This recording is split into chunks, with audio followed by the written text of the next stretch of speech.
Pria tendang sesajen Semeru resahkan warga, kini diburu aparat. Dengan tegas kita katakan haram.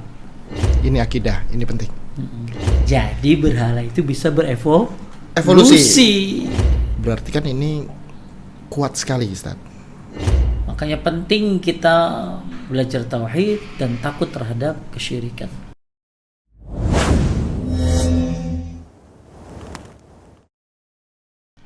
Bismillah. Assalamualaikum warahmatullahi wabarakatuh.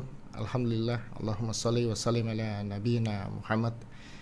Buat pemirsa dari Zayan TV, kita ketemu lagi di Zayan Podcast. Kebetulan di episode hari ini Ana dapat tugas khusus karena ini berkaitan dengan akidah tapi agak nyerempet jurang sedikit. Jadi kita disclaimer ya. Kita disclaimer dalam kajian sunnah juga tidak setiap pembelajar dapat menerima langsung, apalagi yang berbeda keyakinan. Masih bersama guru kita Ustadz Agus Hendra Hafizullah Ta'ala. Assalamualaikum Ustadz. Waalaikumsalam warahmatullahi wabarakatuh. Semoga Allah selalu melindungi antum dan keluarga. Amin. Ustadz, begini nih Ustadz, kita melihat yang sedang viral hari ini mengenai pria tendang sesajen Semeru meresahkan warga, kini diburu aparat.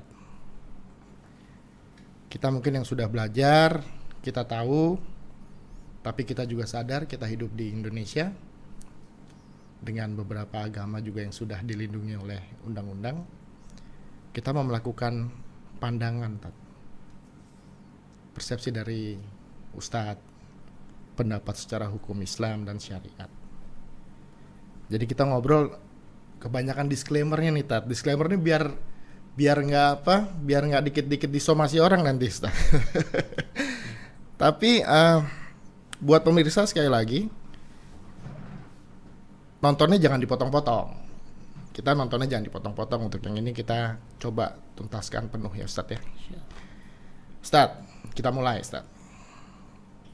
Sebenarnya terkait dengan informasi viral yang tadi, ini sejak kapan sih Tat adanya sesajen ini? Apa sejak zaman Rasulullah Sallallahu Alaihi Wasallam atau sejak kapan?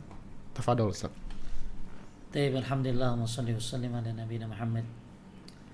Ritual sesajen atau mempersembahkan tumbal kepada makhluk halus atau jin sebagai penguasa tempat atau keramat ya, maka ini tentunya perbuatan syirik dalam Islam. Kita nggak bisa memungkiri itu adalah perbuatan kesyirikan karena mereka meminta perlindungan kepada selain Allah Subhanahu wa Ta'ala, kepada penunggu gunung, kepada penunggu laut, maka ini sebuah kesyirikan. Akan tetapi sejak kapan kebiasaan ini muncul? Kebiasaan ini sudah ada sejak zaman jahiliyah sebelum diutusnya Nabi Muhammad Sallallahu Alaihi Wasallam. Masih lama banget ya bro. Ini yang Ustadz maksud nih sebelum Rasulullah Sallallahu Alaihi Wasallam diutus. Ya, berarti ini luar biasa. Kebiasaan syirik itu berlangsung lama sekali, bahkan sebelum zaman Nabi Sallallahu Alaihi Wasallam sampai hari ini. Allah Subhanahu wa Ta'ala berfirman di dalam Al-Quran surat Al-Jin ayat 6, wa annahu kana rijalun minal insi ya'uduna bi rijalin minal jin fazaduhum rahaqa. Bahwasanya ada beberapa orang dari kalangan manusia meminta perlindungan kepada beberapa laki-laki dari kalangan jin, maka jin-jin ini fazaduhum rahaqa, akan membuat mereka, menambah mereka dosa dan kesalahan. Jadi di dalam Al-Quran surat Al-Jin ayat 6, dulu ada orang-orang yang minta perlindungan kepada jin ya, dan jin-jin yang dimintai perlindungan ini menambah mereka dosa dan kesalahan. Dalam tafsir Ibnu Katsir disebutkan bahwa maksud daripada ayat ini adalah orang-orang di zaman jahiliyah meminta perlindungan kepada para jin dengan mempersembahkan ibadah dan penghambaan diri mereka kepada jin tersebut. seperti menyembelih kurban, ya, menyembelih hewan kurban sebagai tumbal, bernazar, meminta pertolongan dan lain-lain. Jadi intinya kalau ditanya sejak kapan ritual tumbal, sesaji atau istilah lain lah apa namanya, itu sudah ada sejak sejaman jahiliyah sebelum diutus Nabi Muhammad sallallahu alaihi wasallam. Taib. Berarti berdasarkan penjelasan dari Ustadz, ini jauh sebelum Nabi kita Rasulullah sallallahu alaihi wasallam diutus, ini sudah terjadi tadi. Sudah terjadi. Berarti kan ini kuat sekali, Ustadz. Dalam ribuan tahun sampai sekarang, Ustadz. Sekarang, insya Allah. Dan hal ini dilakukan begitu ada seorang yang, atau jangan bicara seorang, Ustaz, ada yang resisten terhadap urusan ini. Si sesajen ini kan marah, Ustaz. Nah, itu membuktikan superior dari kekuatan apa menjadi kebudayaan begitu, Ustaz ya? Ya. Jadi karena mereka sudah terbiasa. Oke. Karena sudah terbiasa, karena kurangnya dakwah tauhid. Ini sebenarnya jadi PR. Jadi PR bahwa tugas para asatiz mengajarkan tauhid ini masih jauh. Ya, masih banyak yang harus belajar tauhid. Dan ini jadi sebuah pikiran buat kita. Betapa luar biasanya lamanya sebuah kesyirikan. Makanya penting kita belajar tauhid dan takut terhadap kesyirikan. Bayangkan Nabi Muhammad sallallahu alaihi wasallam itu ngajarin para sahabat lama sekali, ya, dalam baca masalah tauhid ini. Dididik dengan Nabi langsung, tapi Nabi masih takut mereka berbuat kesyirikan. Bahkan Nabi menyuruh kita untuk membaca surat Al-Kafirun sebelum tidur, karena itu bisa menghapuskan kesyirikan. Bahkan Nabi ngajarin doa supaya kita terhindar dari kesyirikan. Bahkan Nabi Ibrahim pun berdoa, wajudubni wa baniya na'budal asnam, jauhkan diriku dan keturunanku dari menyembah berhala. Makanya luar biasa, berhala ini kuat banget. Betul, Ustaz. Dan berhala ini ada dua, bro. Berhala ini ada dua. Satu berbentuk patung, dua non patung. Kalau berbentuk patung namanya asnam, ya. Kalau yang berbentuk non patung namanya ausan. Ya, ada sonam, ada wasan. Jadi kalau sonam itu patung. Tapi kalau wasan itu non patung. Bisa kuburan, bisa pohon, bisa gunung, bisa batu, dan apapun benda-benda yang dianggap bisa melindungi atau bisa memberikan manfaat dan mudarat. Lebih banyak mana sekarang? Patung apa non patung? Non patung ya. Non patung. Di zaman sekarang non patung. Jadi berhala itu bisa Evolusi. Dalam artian kata ini menjadi sesembahan juga. Oke, Ustaz. Baik. Karena ini juga memang sebelum acara ini Ustadz pernah sampaikan ini bahwa ini akidah, ini penting. Jadi bahasan ini memang sedikit serius ya, Ustadz ya. Iya. Oke, kita lanjutkan. Ustadz, selanjutnya ini apa hukumnya dalam Islam, Ustadz? Dalam memandang atau perspektif orang-orang terhadap sesajen, bisa dibilang bahwa negara kita ini adalah negara dengan kebudayaan yang kaya, yang banyak sekali dari kita yang sangat menghargai kebudayaan gitu. Bukan yang salah ya Ustadz ya, tapi apakah dalam Islam ini diatur hukumnya? Tafadhol Ustadz. Taib. Hukum tumbal dan sesajen dalam Islam ya tentu dengan tegas kita katakan haram. Ini sebuah kesyirikan. Mempersembahkan kurban, mengeluarkan harta dengan tujuan mendekatkan diri kepada selain Allah Subhanahu wa taala, ini tetap tentunya adalah haram. Bahkan kita sering baca di dalam salat kita, inna salati wa nusuki wa mahyaya wa mamati lillahi rabbil alamin la syarika lahu wa bidzalika umirtu wa ana awwalul muslimin. Itu surat Al-An'am ayat 162 sampai 163. Salatku, sembelihanku, hidupku, matiku hanya untuk Allah Rabb semesta alam, tiada sekutu baginya. Jadi kalau dikatakan apa hukumnya, haram hukumnya melakukan kesyirikan. Ya, sebagaimana juga kita sering baca surat yang pendek dalam Al-Qur'an, surat Al-Kautsar, "Fashalli li rabbika wanhar." Salatlah, dirikanlah salat karena Rabbmu dan berkurbanlah. Salat untuk siapa? Allah. Li rabbik. Kurban untuk siapa? Allah.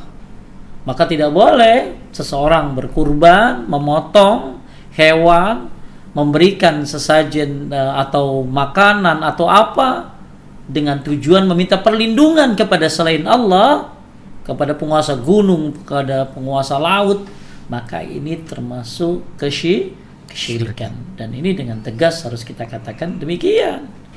Karena ini akidah tentunya.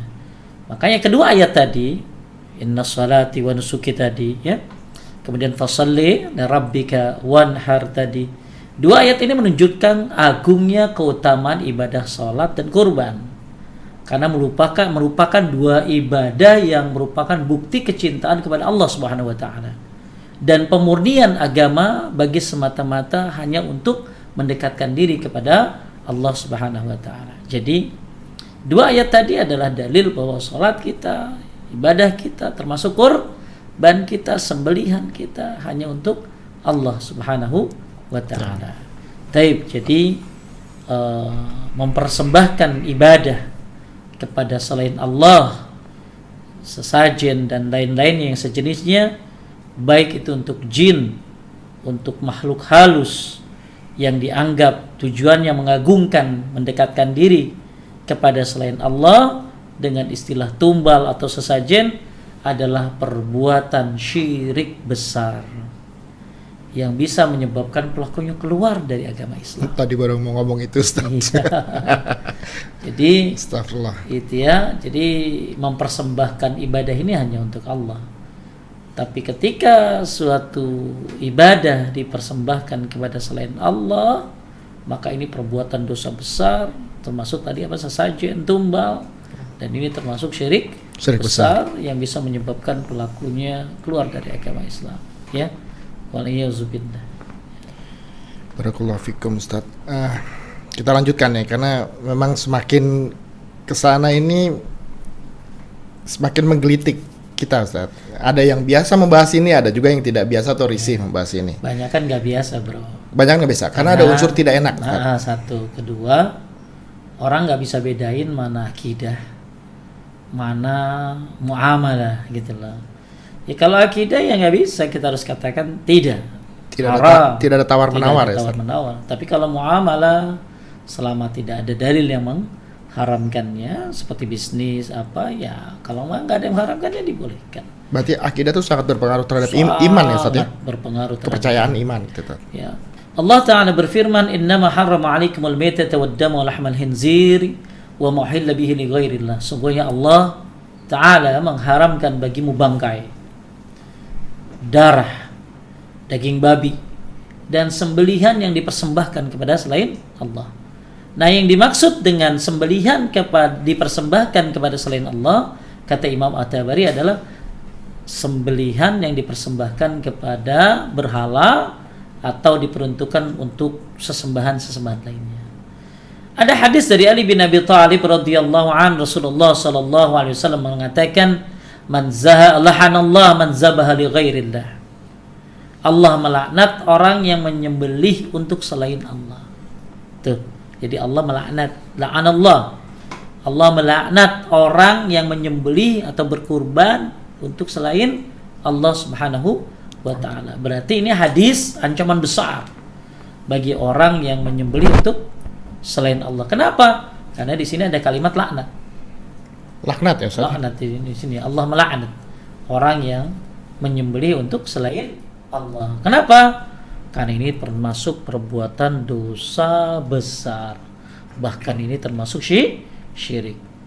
Taib. Oke, Zayaners, nih kelihatannya Ustadz juga memang membahas akidah, memang kita harus hati-hati Tat, ya, dan harus runut ya Tat, ya. Seperti itu. Selanjutnya Tat, ini kita bicara mengenai efek. Efek ini kalau anak baru belajar ya Ustadz, ya. Ada dosa apa yang ganjarannya disegerakan di dunia, ada yang nanti di akhirat Ustadz. Dengan sesajen ini apakah ada akibatnya Ustadz, di dunia maupun di akhirat, atau dapat berdampak juga kepada yang tidak melakukan itu ya Ustadz, ya? Maksudnya orang di sekitarnya yang tidak melakukan itu Ustadz, tapi mungkin membiarkan atau seperti apa loh Ustadz? Tafadhol Ustadz. Tapi memang dampak kesyirikan ini sangat berbahaya. Ya, bahkan Allah berfirman, "Wala tufsidu fil ardi ba'da islahiha." Jangan merusak di muka bumi ini setelah diperbaiki. Maksudnya jangan merusak di bumi ini apa? Dengan melakukan kesyirikan. Jadi bumi ini Allah sudah perbaiki, tapi dirusak oleh manusia. Bumi ini begitu indah, begitu luar biasanya ciptaan Allah. Maka jangan kau rusak. Bagaimana cara merusak bumi? Dengan melakukan kesyirikan. Tuh, jadi wala tufsidu fil ardi ba'da islahiha. Jangan kalian rusak bumi ini. Orang kan kalau rusak bumi yang dipikirin cuma masalah sampah doang. Ya kan? Dan itu dampaknya terjadi Ustadz, ya? Iya. Jadi jangan mikirin, oh bumi ini rusak gara-gara sampah, bumi ini rusak gara-gara oksigen kurang, apalah gara-gara iklim dan lain-lain. Itu termasuk. Tapi sebenar-benarnya kerusakan di muka bumi adalah kesyirikan.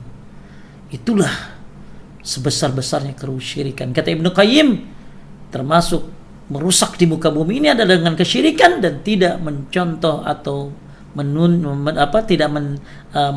Nabi kita Muhammad sallallahu alaihi wasallam. Jadi dampak daripada kesyirikan ini diantaranya adalah Allah tidak akan berikan keamanan dan tidak akan mendapatkan petunjuk. Berarti ini fatal dong. Fatal dong sebenarnya. Ya. Jadi Allah Subhanahu wa taala berfirman, "Alladzina amanu wa lam yalbisu imanahum bidzulmin ulaika lahumul amnu wa hum muhtadun." Orang-orang yang beriman yang tidak mencampur adukan imannya dengan kezaliman atau syirik, ulaika lahumul amnu wa hum muhtadun, mereka akan mendapat keamanan, mereka akan dapat petunjuk. Coba. Jadi kalau ente bertauhid, ya, lalu beramal saleh dan tidak mencampur adukan imanmu dengan kesyirikan, Allah bisa berikan keamanan, Allah bisa beri petunjuk. Berarti sebaliknya, kalau ente syirik, maka Allah nggak kasih keamanan, Allah nggak kasih petunjuk. Bisa menjadi bencana dan lain-lainnya.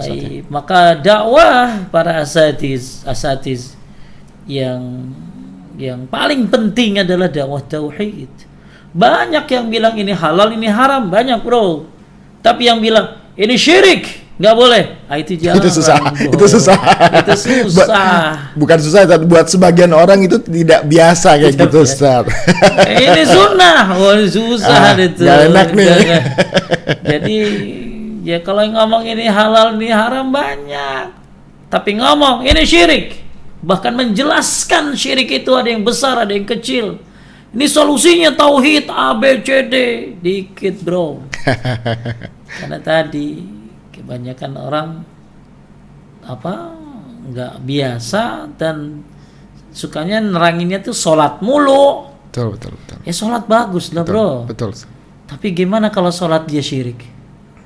Tahajud rajin, haji rajin, umroh rajin, tapi dia menyekutukan Allah, la habitu anhum ma kanu ya'malun. Amalnya hilang, habis.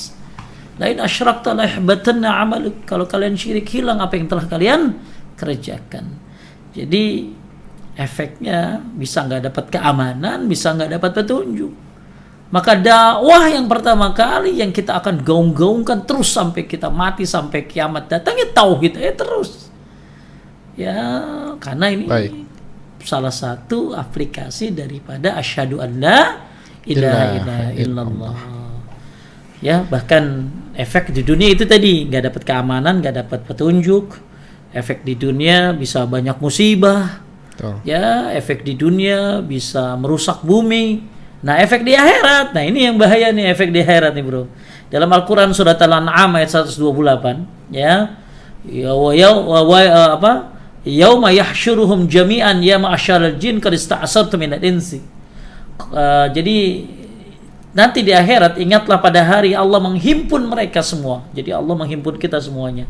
Kemudian Allah bilang apa? Ya ma'asyaral jin qad ista'sartum minal ins. Hei golongan jin, sesungguhnya kamu telah banyak menyesatkan manusia. Tuh. Jadi manusia yang banyak disesatkan oleh jin. Karena bayanginnya udah ngeri tuh Ustaz, dikumpulin gitu udah ngeri bayangannya. Iya. Jadi nanti Allah akan mengumpulkan manusia dan kemudian Allah akan mengatakan ya ma'asyaral jin qad ista'sartum minal ins. Hei kamu jin. Ya, maksudnya setan. Kamu telah banyak menyesatkan manusia. Wah, masuk ke boneka tuh si jin. Iya. Pinter banget nyesatinnya tuh dia. Ya, masuk ke segala lini. Terus akhirnya, ini masih surat Al-An'am 128 nih, ya. Teman-teman dekat mereka dari golongan manusia, dukun, tukang sihir, DLL deh tuh. Setelah Allah bilang, jin, kalian telah banyak menyesatkan manusia.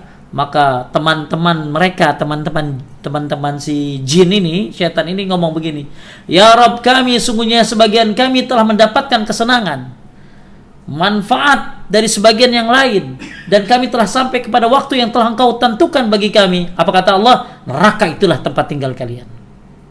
Hati-hati ya, minta tolong sama setan. Hati-hati minta tolong sama jin. Ini bisa menyebabkan dia masuk neraka. Terus apalagi kata Allah? Neraka itulah tempat tinggal kalian, sedang kalian kekal di dalamnya kecuali Allah mau menghendaki. Ya, maksudnya kecuali kalau Allah menghendaki. Sungguh Rabbu Maha bijaksana lagi Maha mengetahui. Jadi ini bro, ini dalil nih, hati-hati minta tolong sama jin. Hati-hati minta tolong sama jin. Hati-hati menyekutukan Allah dan dia melakukan kesyirikan dengan cara meminta tolong kepada jin. Nanti Allah akan mengatakan, hei jin, kalian telah banyak menyesatkan manusia. Ini yang suka minta tolong itu bila ya Rabb, ya kami telah Rabbana istamta' ba'duna jadi biba'atin. Ya Rabb, kami telah banyak mendapatkan manfaat. Jadi memang dia dapat manfaat dari jin itu. Ya mungkin dapat nggak ngerti gitu ya. Pesugihan pesugihan dan lain sebagainya. Ya, maka apa kata Allah? Kata Allah apa? An-naru maswaakum khalidina fiha illa masya Allah. Neraka tempat yang layak buat kamu dan abadi kamu di dalamnya. Subhanallah. Bahaya ini. Orang minta tolong sama setan, sama jin, ya. Makanya kalimat iyyaka na'budu wa iyyaka nasta'in sering kita baca. Ini harus dihayati. Jangan pernah minta tolong sama jin, sama setan, ya. Sama penunggu siapapun. Ya, penunggu gunung penunggu apa nih? Kecuali penunggu komplek, ya. Enggak boleh satpam tadi ya. Satpam boleh kita minta tolong, ta'awun ya.